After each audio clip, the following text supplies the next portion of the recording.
This is the original esport racing game. This is iRacing.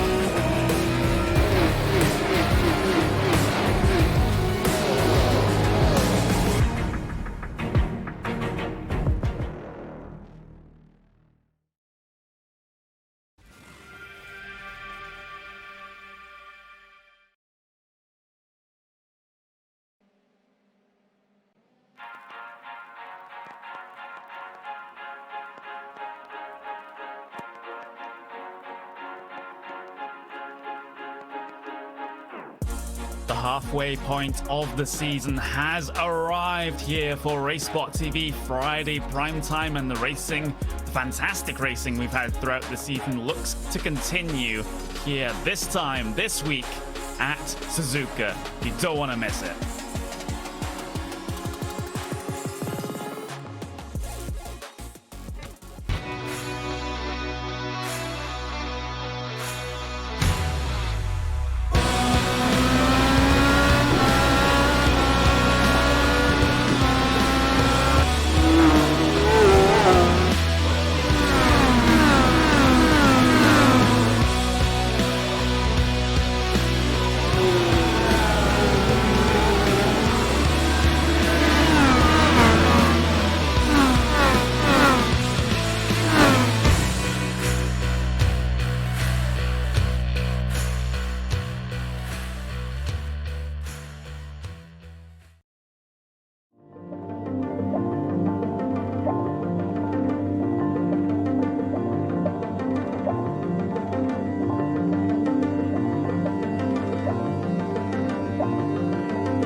What does the second half of the season have in store here on RaceSpot TV Friday primetime, streaming live on RaceSpot TV and on the iRacing Esports Network as well?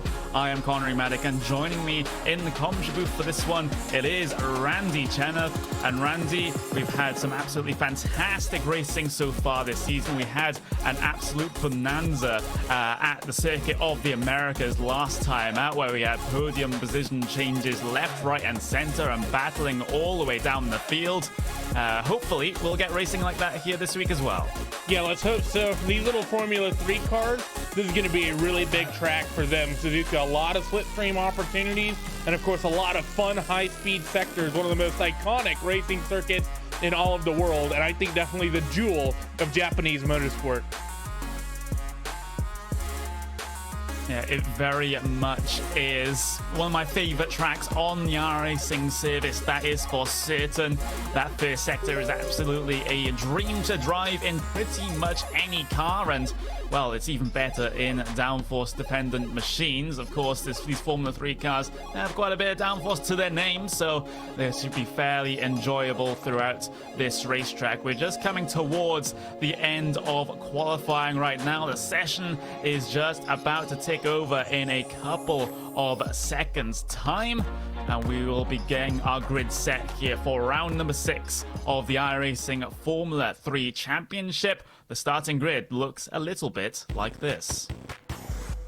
Duelio Almeida will take pole position from Christoph Herbingo in P2. We've got Victor Grano Oro Preto there in P3 with Bruno Berg lining up 4th place on the grid. The 3rd row will consist of Joshua Ladd and Braden Eves there down in P6 with Stefan Chantal and Tim Delsil there in bring things down to P7 and P8 on the starting grid. 9th, Massimiliano Lucchetto, Jeff Giassi around out your top 10 starters here today with Fernando Guerrero, Loic Barb, Ronaldo Augusto and Daniel Berenson bringing things down to that 14th grid spot. We have Kim Short, Fabian Stiegman finishing starting mid-pack there, 15th and 16th place for them. We've got Jerome Haag, we've got Charlie Demival, we've got Martin Gadinsky as well. And then your top 20 will be finished off by Roberto Diaz. Then your runners at the back of the field to start off with. We've got Kevin Asher, Calvin Foydren, we've got Phil Denz, Sebastian Chevalier, Gabriel Cavaneghi, and Andreas Nielsen will round out your 26 car grid here today. We've got about 30 seconds maximum to get this race started as your drivers take themselves to the starting grid. Here, Randy, run down towards turn 1. It's a relatively short one, and it's not a corner where you do have to slam on the anchors to get it slowed down. It's more for a progressive first apex, then second apex, as we're about 10 seconds away. Yep, short run, high speed, turn 1, a lot of downforce. It is not surprising to see an incident here, as we're going to hear the res build. Yes, we will. Just waiting for P number 4 to get themselves onto the starting grid. That's going to be Bruno Berg. In fact, Berg will miss the start here. We're going to go green flag racing here at Suzuka. Fantastic start from pole position from Almeida. Herbingo defensive for P2 initially down into turn 1. Side by side behind between Josh Ladd and Braden Eves there as they all try to file their way through. I'm not spotting any massive dramas coming all the way down the field into the S's section then. For the first time, front half of the field, all single file, bits of jostling for position further behind, but it looks like it's a fairly clean start here, Randy, for everyone. Yep, relatively decent start for the field. They're going to come up into the Degners for the first time, and Almeida will hold on to that race lead side by side for 3rd and 4th. They're going to get it single file as they come through the very high-speed Degner 1 and get it slowed down as they come now under the bridge through Degner 2. Yep, up to the hairpin for the first time of turn 11. One of your big overtaking opportunities at this track. Looks like no one's going to go for it, at least in the front half of the field just yet. We have had a driver a couple of drivers, drop back as they've got themselves involved into a little bit of an altercation. We have the number 17 of Phil Denz, who has damage to the car. That's not looking like it's going to handle very well there for the driver of the number 17. We've had Kavanaghi as well, and the number 18 car, who's had a horrible start as those two drop towards the back of the field here inside of the first lap. But it seems like everyone else has survived the opening exchanges here. Race lead though, Almeida trying to hang on from Christoph Herbingo. Herbingo had the run that time into 130R, decided it's a bit too risky of a move coming onto the first lap of a race here.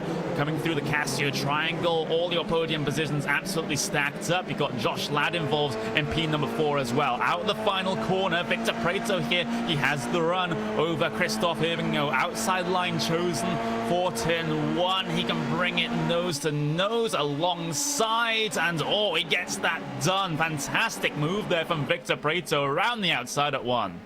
And Almeida's going to be happy to see that through the end of the first lap, to know that he's going to go unchallenged both in a 130R and a turn 1 here with the slipstream. So now Victor Prado, how can he potentially break away from that number 11 car of Christoph Herbenau as they work now through the S's for the second time and up the long left-hander here at Dunlop and towards the Degners once again. And Celio starting to break away just a little bit, and that's one of the keys here at Suzuka, Connery, especially for a short 15-lap sprint here at Suzuka. The quicker you get away from the rest of the field, the less likely you are to get challenged up there in front when you can eventually, and if you can, break that slipstream. Yeah, Almeida trying to completely check out in terms of this race at the front of the field. The thing is, quite rightfully mention it, the cars behind still in that slipstream right now that Almeida's just trying so desperately to break, but it's not going to be broken that easily, especially when you have these long runs down towards Spoon Curve, for example, out of Spoon up towards 130. Yeah, you can just sit inside that hole that's being punched in the air from the car in front of you and just get your toe all the way to the gearbox. Here we go, out of Spoon Curve now. We'll have that same run over Victor Prado down towards 130R, but not going to be aggressive with it this time. And that's sort of a last 1 or 2 lap thing there. If you're getting very, very desperate, then maybe you set up a move into there, but it's better just to wait and bide your time and look for the breaks into the triangle instead. Yeah, that really is the prime braking opportunities, going down in towards the triangle. Going through 130R is a little bit of a risk, but we see a run for our top 2, the 11 car, trying to take it to your race leader of Almeida. Yeah, Almeida, well, Victor Prado outside line, has to back out a little bit, lifted out the throttle.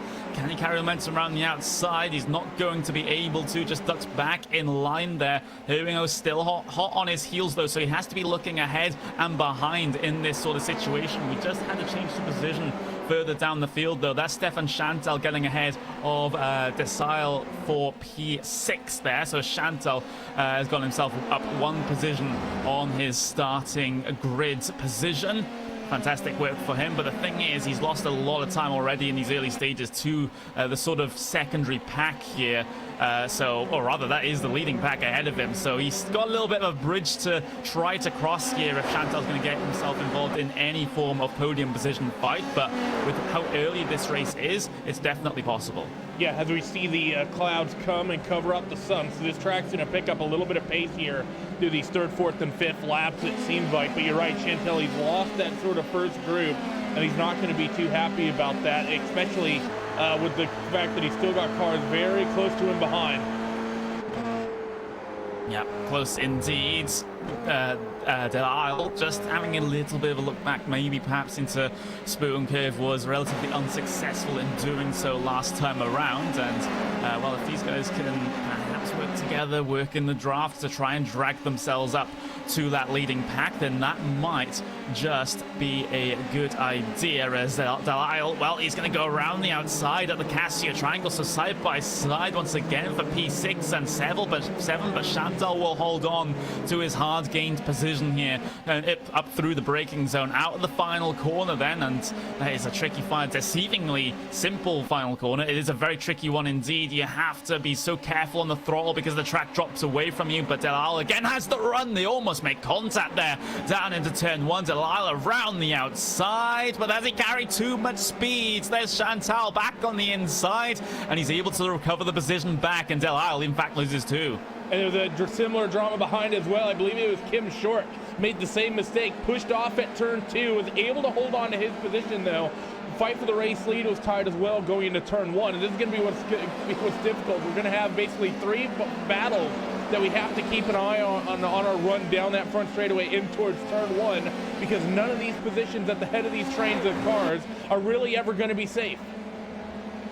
No, they're not. If you're the car ahead coming into a heavy drafting zone at the start of these straights, then you've got to be a little bit sort of scared, a little bit paranoid about some of the cars behind you, because they can get that huge overspeed on you where it matters. But Almeida's holding very strong at the front of the field so far, despite the challenges from drivers behind. I'm seeing someone drop way down the timing screens, and that's the number 20. Third place. I believe we've had Christopher Habenau very wide through Spoon. He loses 3rd, and Josh Ladd takes advantage. Yeah, he'll fight Lad back though, down the back stretch, all the way towards 130R. It's a game of chicken between these two now. Who backs out first? Joshua Ladd, he's going to stick behind here, coming down through 130R, set up the repass, coming up towards the triangle, finds a line on that inside line, drags it in side by side between, here we go, and that's Ladd. He's been punted off there to the gravel trap, has to hold and has to wait to rejoin the racing circuit, but that was a close quarters racing coming down into the chicane. Yeah, here we go, race lead, Almeida being challenged, and that's Victor Prieto. He's got the move done over your race leader down the inside at turn 1, so a huge amount of drama happening over the last 10 seconds.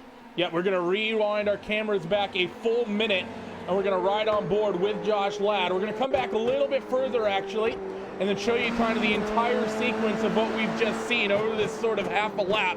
So you see through Spoon, Josh Ladd will get the run on the cars out in front, excuse me, through the hairpin coming up towards Spoon. You'll see Josh get the advantage and get the, let's say, the position picked up after the mistake at Spoon for the car ahead. We'll ride on board with Josh up until his drama, and then we'll switch on board to the 2 machine for that race, that lead changing pass down the front straightaway. Yeah, that is all. You can see how it happened up on your screens right now for you. Everything started to be turned on its head. We have a battle on for the race lead. There's been fantastic battling further down the field inside of your mid-pack as well, and we are still only 5 laps into this race so far. We have a total of 15 to run here, so if all 15 are going to be like that, then I will be very happy indeed. Almeida, though, looking for the pass back into 130R over your current race leader, Victor Prieto. He goes for the move at 130R inside the first half of the race. That's not really the best of ideas, but Almeida, he's able to recover. He doesn't get the position, though, but that is a scary statement to be making this early on, Randy. It definitely is. We were still on the replay, so we're rewinding the cameras back once again to show you this move down at 130R here. They're coming down the back straightaway. It's always a dangerous, Connery, when we have nearly half a lap be full of exciting moments, because you rewind the cameras way back, and of course those guys out front are not going to stop fighting for it. You see there the 7 of Almeida trying a 130R, but no way that's going to stick from as far back as he was. Yeah, absolutely. I think he was just trying to spook Victor Prieto there into stepping a foot out of line, pushing wide through 130R. Can be very deadly in some cars as you get yourself over the curb and the car breaks away, and then you have an unfortunate altercation with a tire barrier on the inside or outside of that corner. It doesn't matter where those barriers are when it comes to 130R. You're just thankful that they're there. Otherwise, well, you're just going to have a bad time indeed. But changes for position further behind. That's going to be Brendan Eves, just getting himself past. I believe that was Fernando Guerrero there that actually dropped the position there. And you know, it's all of these shuffles just happening here outside of the top 3, and basically what is going to be a second pack developing here, because your leading trio have broken away here from the rest of the field. Chantal will be leading that second pack in P4, and everyone else just trying to draw some position further back. Yeah, I mean, it's really the way it's gone. You can even say it's the top 2 that are broken away, because they're only separated by about 3/10, and then say further second and a half back to Christoph Herbenau in that 11 car, and then Braden Evans in that 4th spot. It's only a few tenths off, so really is a 2-car breakaway here at the head of the field. It's through 130R. You're going to stay single file once again. Almeida not going to have the run into the Casio Triangle this time around. Your pole position sitter and your early race leader, well, not the race lead anymore. That one goes to Victor Prieto after starting in P3 for this event. And Prieto, quick driver in any open wheel machine that you decide to throw him into, sets the fastest lap of the race last time around. So that is absolutely fantastic pace there coming out from Victor Prieto as he tries to break away at the front of the field and is finding some success in doing so right back though. Versus Gadinsky here. This is for Bowell for P13 and back here. Gadinsky still holding very, very close coming through the first sector, but he's dropping back now and might just come under threat from Daniel Berenson. Yeah, he just might, and that's not really the great situation that you want to be in. And you see this entire gaggle of cars still working their way through the S's. up now, Dunlop, the long left-hander uphill, so difficult and really easy, especially in GT cars, to dip tires off on the right-hand side. In these cars, shouldn't be much of an issue. Degner, though, really difficult corner, Connery, especially in these low slug machines. Turn one, or excuse me, Degner one, of course, the fastest of the two, and there's that scary curve on the inside. But Degner 2 is scary as well, because while it's slightly slower, the exit, it is possible to high center the car on that exit curve. And we've seen that a few times on RaceSpot TV. It has happened in real life as well. But it's really one of the danger points on this racetrack for these light and low slung single seaters.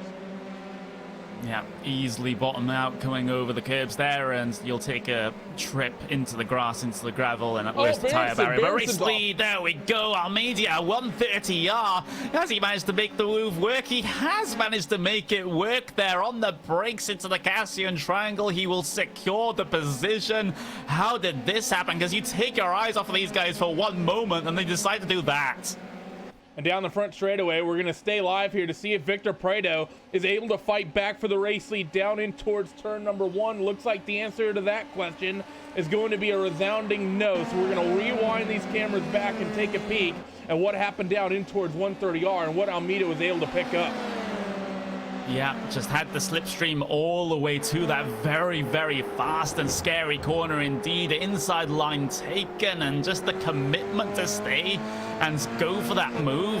Absolutely fantastic stuff there from Almeida. Victor Prado tried to fight it around the outside, but by the time the triangle arrived, he decided to back out of the move. And now Almeida, he's got himself back ahead, back to where he was at the start of the race, and of course the end of qualifying as well. But the thing is, Victor Prado, he has a very, very fast Formula 3 in his hands right now, so he is not going to be backing off of this whatsoever. You're absolutely right, and he looks just hooked up. We haven't seen too many issues from that number 2 car, and I think that was a very wise move, letting Almeida take that spot going into 130R and not fighting for it just yet. Of course, just crossed the halfway threshold. You're going to fight for that in a few laps time, but I don't think getting much point at all to do that, because you're going to have the exact same advantage now if you're Victor coming off a Spoon. It's now going to be him with a slipstream down in towards 130R. About 5 or 6 car lengths back. I think a couple more than he really needs to be, but he should be able to close this gap on the braking zone down in towards the triangle. Yeah, maybe not a move into the triangle, but a move into turn 1. That is definitely possible here for Victor Prado. Just has to get it close enough coming out of that final corner. Very deep on the brakes indeed. Through the triangle, follows closely, coming up to the final corner, and now he can nail the throttle as long as he can keep that car together. And now here comes the move, perhaps back for the race lead. Victor Prado outside line. Almeida defending the inside, side by side into 1, and Prado's been able to make the move stick around the outside. Almeida trying to find something off of turn 2, but he's not able to. This SS section is very, very single file indeed, but Prado, he's been making those moves around the outside look so simple. And it's one of the things that I love here at Suzuka is that turn 1 really does have 2 lines. You can potentially work through it. You can make passes either on the inside or on the outside. It's one of the great points, I think, of this racetrack, both on the front straightaway and the back straightaway. Very similar situation. You make passes from both ends of the speedway, and now we have that 11 car of Christoph Herbenau. He's been relatively patient there, just sitting and waiting, Connery, since we've seen him make that mistake at Spoon. But with these 2 fighting out in front of him, it's brought the gap down a little bit. And will Christoph be as patient in the next 3 or 4 laps the way he has been the past 3 or 4 laps? I would think the answer is likely to be no. Yeah, especially when you're looking at a very much a sprint race such as this. Only 15 laps to run here. We're on lap number 9, so not all that many to go. The next time they head their way across the line, it'll be 6 laps exactly, and there's not a lot of time to be able to make moves here. So Herbenau gonna turn up the heat in terms of those first 2 steps on the podium. Through 130R once again. Almeida had a very good run through there, and he had to run at least a little bit into the triangle that time. Decided against the move, and now coming out of the final corner, how will Herbenau factor into this? Because he will have the double toe off of the 2 cars ahead of him, but is he going to be close enough to be able to do anything? I had to guess that this time, no, but he's keeping himself in contention. Yep, as Herbino actually sets a new fastest lap of the race, that trip around the racetrack, a 149.550. So not able to bring the gap in and make something of it, but still a lightning quick lap there from the driver of that number 11 car. So as they work through the S's now, Herbino is starting to pick up pace when you want to be picking up pace in a race like this at Suzuka. And he's starting to, importantly, Connery, bring that gap down out in front of him because he needs to be close. Even though he's going to have the double toe, because that second place running car will have, of course, the slipstream of the leader, it's going to be nearly twice as hard for that 11 car to try to pass the 7. Going to be difficult indeed. First and second Egners, all of them seemingly okay coming through there. Almeida, though, stepped the foot out of the line coming through the second Egner. That's going to lose him a little bit of time and just brings him back into the clutches of Herbino behind, squarely off of turn 11. That's the hairpin there. And Almeida is going to lose more time to your race lead. The gap is up to 0.8 of a second. And Herbino might just smell blood in the water here coming up towards 130R. And that's going to be the opportunity that Christoph wants, because that's going to break the slipstream for your top 2, so Almeida won't have as much help of the draft from Victor Prado. He'll have a slight sniff of it, but not as much as he had just one lap previous. I don't think the move will be open going down in towards 130R or even towards the Casio Triangle, but the 11 needs to stay right tucked underneath the rear wing and get this chicane absolutely picture perfect. Does he slot it down the inside of the chicane? Answer's gonna be no, but this is where he needs to be perfect, because this is where the move's gonna come from, is off this corner and the run down in towards turn 1. Prato will definitely be enjoying what's happening in his wing mirrors right now. He's probably just egging them on, just going, come on guys, let's go side by side. Give me this race win on a silver platter. It's not going to happen just yet. Down into turn 1, but we do have 5 laps to go. Herbino very good through the middle of 1 and 2, able to gain a little bit of time back over Almeida, but Almeida is just holding strong still in that second place position. Further back, you do have fighting. You do have Stefan Chantal, Fernando Guerrero very close coming through the first sector as well. So a couple of places to look at out on the racetrack here, and you know, those back battles have been giving us so much excitement throughout this season so far. Will they do so again at the end of this particular race? It looks like it. Is Braden Evans very much a part of this fight as well, and Tim Delisle not far up the road either. So this is what is a really close 2-car scrap. Could end up becoming a 4-car scrap, towards the end of this race. Is under the Bridgestone Bridge these drivers are going to go. Of course, this is the fight for the tail end of the top 5, 4th, 5th, 6th, 7, sort of in this 4-car train. Yes, they are, and Chantal and Guerrero are going to be the closest 2 cars in terms of that bit of a mid-pack train there. Not going to be anything on here for Guerrero up into towards Spoon Curve. Just having a little bit of a look to see how your podium positions are going. And Herbino, he's much closer to Almeida this time around. Has the slipstream, has the run up to 130R. Inside line chosen for Herbino. He's going to commit to this, and they go side by side through one of the most dangerous corners on the modern racing circuit. And there we go. That's Herbino through. He's up into P2, and now he has to chase down the race leader in about 4 laps. I think that was a smart move from Almeida. He could have slotted it down the inside at the chicane and maybe tried to make something of that, but I think that would have thrown away either of these drivers' chance at a race win. Now that he lets Christoph out in front, who he knows has been quick and has been reeling him in, he can hope now that the 11 car can reel in your race leader of Victor Prado and use that slipstream to hope the 11 car can really tow him right into that fight for the race lead. So I think that's smart racing here from Julio Almeida. It's a very mature move to give up that second spot like that inside of 4 laps to go in the race, but I think it's the only hope he has to potentially steal a win if these 3 can start fighting with one another. Guerrero and Chantal have swapped positions, so that is going to be Chantal up into P6, Guerrero down into P7. That's the state of things there, just inside of the top 10.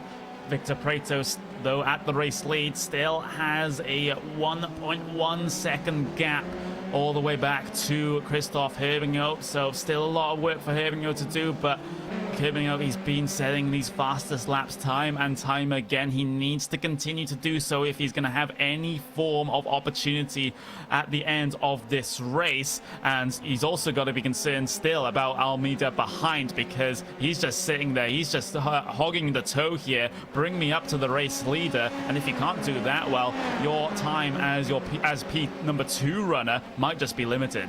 Yeah, Almeida's not going to give this 11 car very much time. I think it's going to be maybe towards the end of this next lap as he gets a run through 130R. He's not going to get aggressive, and he's not going to make anything of it just yet. Sort of shows the nose halfway down in towards the chicane, but not yet. If I'm Almeida, I'm waiting this lap.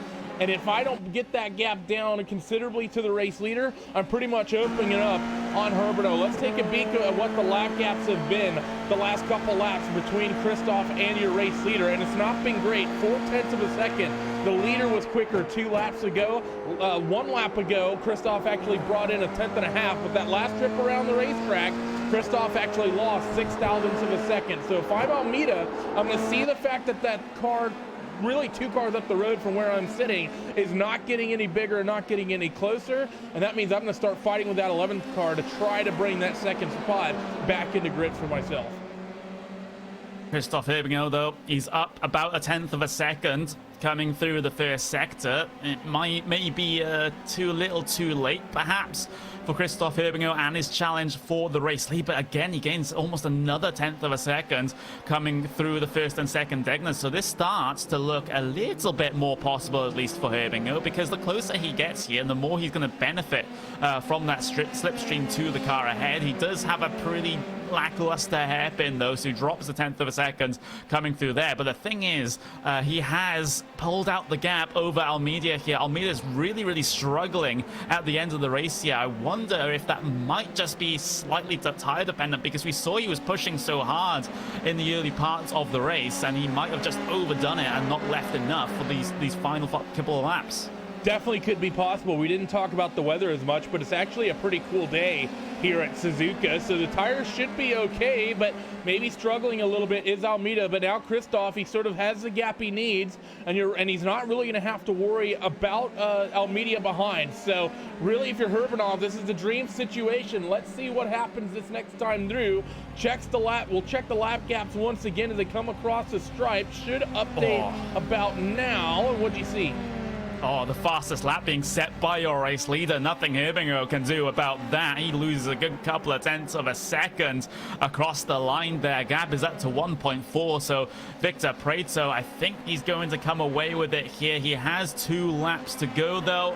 Anything can happen between now and then. P1, P2 and P3 might still be a little more undecided, but there's a little bit of battling further back in your pack. Joshua Ladd in the number 1 car with Jeff Giassi in the number 3 machine. They were going side by side through the start of the first sector there, but in this instance, Joshua Ladd has come out on top. Yeah, we're going to get the replay here as we ride board on the nose with Joshua Ladd. See him working the slipstream up in towards turn number 1. Going to duck out at the very last second going in towards turn 1. Slots it up the inside through 1 and 2. Won't quite have the move done through turn 2, but will hold on to it as they go forward in towards the intro of the S's. Great hold there from the 1 car to hold on to that position. And he's now need to go to work on that 14 machine of Kim Short, and he's already all over that rear wing of Kim Short. Yeah, Kim Short quaking in his boots, perhaps. He was about 9/10 of a second slower than Joshua Ladd last time around the racing circuit. So Joshua Ladd still on a bit of a recovery drive here. Started in P number 5. He's only just got himself up into P9 here, and he looks to collect a couple more points here if he can get this move done over Kim Short. Slipstream all the way down towards 130. Steps out a line, outside line being chosen there by Joshua Ladd. So Kim Short left the door open slightly on the inside. Ladd has to wait now until the Casio triangle. Outside line for the first apex becomes the inside, but he can't do it. So Kim Short, despite his lack of clear air pace, he's putting up a fantastic fight here. But the thing is, it might just end here. Ladd coming down into turn 1. There's a bit of a slide job line taken from that 14 car through 130R, but Ladd's going to pick up the aggression in towards turn 1 once again. for the final time. Kim's gonna have to take a tight line through turn 1. We've seen this outside run work through turn 2. The one car just about half the spot, gonna try it along the outside, sort of the opposite of what he did last time, but can't quite hold on to it, can Josh Ladd, after getting forced a little bit off track. Yeah, can't complete the move at all over Kim Short, and well, he only has one more lap to be able to do this. Looking towards the front of your field though, Prato has been comfortable over the past couple of laps. He's extended the gap over to 1.5 seconds over Herbingo, and Herbingo has a relatively comfortable gap over Almeida as well, so I don't think this one is going to change coming up through the first sector. And well, Kim Short still ahead of Joshua Ladd. He sends it down the inside at the hairpin, and Joshua Ladd has the position. He knew he needed to do something here in the final stages, but Kim Short, he'll fight back with him coming up towards Spoon Curve now. And can he complete the move back? He does, and here comes Jeff Giassi as well now, squirrely through the entry of the Spoon Curve. But now this fight will have to wait for 130R and the Casio Triangle. But back towards your race leaders then. Victor Prato from P3 on the grid. He's able to make all of the passes where it was needed the most. Out of the final corner, Victor Prato will win here for round 6 of the iRacing Formula 3 Championship. Herbingo in second, Almeida in third. Kim Short, Josh Ladd through the final chicane here, fighting with Jeff Giassi as well. Take a bow, Kim Short, because you have defended for your life and you've made it work. Across the line goes Kim Short. He will finish in P8 after the sharks behind him descended. What a fantastic fight. We always try to show the race winner here on RaceSpot TV. So sorry to Victor Prato, as I'll get you your screen time now, but had to cut you a little bit short with the fact that they were going nearly 3 abreast in towards the chicane. I think Josh Ladd really hurt himself with that move in towards the hairpin, Connery, because he just gave up such a run on the run in towards Spoon that it just basically bunched up that entire fight. I think he needed to be more patient and really save that move in towards 130R to the Casio chicane. Yeah, absolutely. Kim Short just a rolling roadblock at the front of that entire battle, and I don't mean that in any sort of negative sense either. He managed to make the move back and able to hold position, and there's nothing that Ladd and Jeff Giassi behind could have done. Giassi looked for the optimistic move into the triangle as well, banging wheels with Josh Ladd, but oh, what a crazy, crazy end to the race that we've had here this evening. And these are your official race results. Victor Prato will come away with the race win here this evening, with Christoph Herbingo coming in second place. Almeida finishes in P3 after starting right at the front of the grid. Tim Delisle finishes in P4 with Braden Eves in P5. Stefan Chantal will finish P6 with Fernando Guerrero in P7. Kim Short doing a very good job at holding position. He'll come across the line in P8. Joshua Ladd P9 with Jeff Giassi finishing exactly where he started there in P10. And then you cycle things back. Calvin Foydron in P11 with Siegman in P12. Gadinsky finishes 13th with Nielsen in 14th. And then you have Berenson 15th, Diaz 16th, Damival 17th, Asher 18th, Augusto 19th, and Chevalier will round out your top 20 finishers here today. Then you have the drivers a lap or more down. Bruno Berg, Massimiliano Lochetto, Loic Barb, Jerome Haag, Gabriel Chouinegi, and Phil Deans right at the back of the field here today. And now we'll get a little bit of a recap, a little bit of another look from the view of Jeff Giassi over that last lap. Just take us through it, Randy. I mean, it was an absolute fantastic fight. You can see the drama starting already as ahead of him as they run through turns number 1 and 2. But I want to ride on board with Giassi because he really had the greatest view of everyone of what was going on. You watch on the left-hand side, Josh Ladd just forced a little bit wide on the exit of turn 2, which means they're going to have to single file it up through the S's here. And then really now after Giassi just fighting with all that dirty air through the S's and up through now the Dunlop curve, where you know that red car out in front is getting ready to and is thinking already about slotting a move in towards the hairpin, but I have a feeling if you're short and Giassi, you're probably not entirely considering that as they now hit the apex of Degner 2 and under the bridge. You see Ladd a little bit wide on the exit of Degner 2, but he just goes full commit here down in towards the hairpin, gonna lock up that left front tire, actually picks the apex up nicely, and this is what bunches all three of them up. And they're not even done swapping positions just yet on this stretch of the racetrack through the long right-hander that I believe is considered 160R. You see the one car gonna have to get back in line, and Giassi takes the fight to him on the inside of Spoon, gets a little bit loose, and that sort of killed the run there for the top two. And if Giassi had waited towards Spoon, he would have had a big run on these guys, but he gets a big run regardless, thanks to the double draft under that Dunlop sign. Now here comes 130R. You know Josh Ladd wants the position, and I get the impression Josh is the quickest car of these three. And now in towards the triangle, Ladd's gonna try it on the outside, and a big move from Giassi. Just about picks the spot up to the chicane, but why a fight for those guys that last half a lap, or that last lap to the tail end of the top 10. One of the cleanest fights I've seen in a long time here. Here on RaceSpot TV, especially on Friday primetime. Fantastic move by all three of those. Yeah, it was a fantastic little fracas between those drivers right at the end of the race. Absolutely fantastic to watch there. Just drivers fighting tooth and nail for every single position that they can gain before that checkered flag comes out.